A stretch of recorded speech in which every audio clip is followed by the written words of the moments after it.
Welcome to Samba Samba. Enjoy the video. In this video, I will explain how to use layout grids in Figma. First, select a frame or component on your canvas. In the right sidebar, locate the Layout Grid section and click the plus icon to add a new grid. By default, Figma applies a 10-pixel grid, which you can immediately customize.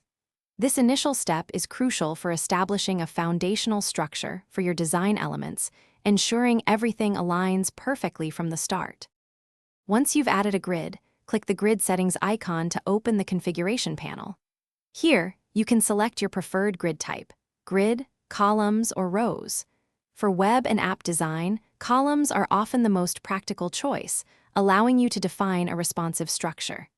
Experiment with each type to understand how they impact your design's organization and visual flow, ensuring you pick the best fit for your project. Within the grid settings, you have extensive control over its properties. For columns, you can specify the count, margin, and gutter width. Margins define the space on the sides, while gutters are the spaces between columns.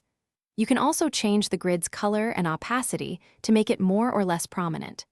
These adjustments allow for highly precise control, ensuring your layout perfectly matches your design specifications and aesthetic. You can apply multiple layout grids to a single frame or even to nested frames, enabling complex and highly organized designs. To quickly hide or show a grid, simply click the eye icon next to its entry in the Layout Grid panel. This is incredibly useful for checking your design without the grid overlay. Remember to check the description below for a link to a fantastic book that can truly change how you think about money, along with other great deals. Mastering grids will significantly improve your design workflow and consistency. Thanks for watching. Consider subscribing if we helped you.